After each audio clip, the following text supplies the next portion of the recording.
রোজা অবস্থায় নামাজ যদি ছুটে যায়, এক্ষেত্রে রোজার উপরে কোনো প্রভাব পড়বে কিনা, এ প্রসঙ্গে আমরা নবীজি সাল্লাল্লাহু আলাইহি সাল্লামের বর্ণিত একটি হাদিস আমাদের অনেকেরই জানা আছে।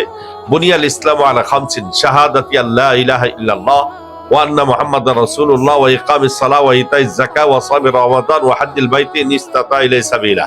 নবীজি সাল্লাল্লাহু আলাইহি সাল্লাম বলেন, ইসলাম পাঁচটি বস্তুর উপরে, পাঁচটি জিনিসের উপরে ইসলামের ভিত্তি। এক নম্বর হলো আল্লাহর শাহাদাত, আল্লাহ তাআলা এক, এই সাক্ষী দেওয়া মুহাম্মদ সাল্লাল্লাহু আলাইহি সাল্লাম আল্লাহ রাসূল, এই কথার সাক্ষী প্রদান করা। দুই নম্বর নামাজ কায়েম করা। তৃতীয় নম্বর যাকাত আদায় করা। পঞ্চম নম্বর রমাদানের রোজা রাখা। ষষ্ঠ নম্বর হলো বাইতুল্লাহর হজ করা।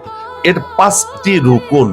অতএব যে ব্যক্তির ফামান সামা ওয়ালাম ইউসাল্লি ফাইন কানা জাহিদান লিল ফারিজা ফাইন্নাহু কাফিরুন, মুত্তাফাকুন আলাইহি। এই ব্যাপারে উলামায়ে কেরামের অভিমত হলো, কোন ব্যক্তি যদি রোজা রাখে আর নামাজ না পড়ে, আর সেই ব্যক্তি যদি নামাজকে অস্বীকার করে, তাই না, নামাজ পড়ার প্রয়োজন নেই, অস্বীকার করে যদি নামাজ না পড়ে, তো সে তো কাফেরই হয়ে গেছে।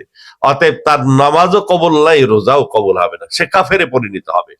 আর ওয়ামান সাল্লা বা ওয়ামান সামা ওয়ালাম ইউসাল্লি কাসলান ফাকাদ ইখতালাফা ফিল উলামা। আর যদি কোনো ব্যক্তি রোজা রাখলো কিন্তু অলসতা করে নামাজ পড়ে নাই, এ ব্যাপারে উলামায়ে কেরামের দ্বিমত। যিনারা বলেন ওই হাদিসের আলোকে ফামান তারাকা সালাতাম মুতাআম্মিদান ফাকাদ কাফার, যে ব্যক্তি এক ওয়াক্ত নামাজ জেনে শুনে পরিহার করলো সে কাফেরে পরিণত হলো, তিনাদের অভিমত হলো যে ওই ব্যক্তির রোজা রেখে লা ইয়ানফাউস সাওম, তার রোজার দ্বারা কোনো ফায়দা হবে না।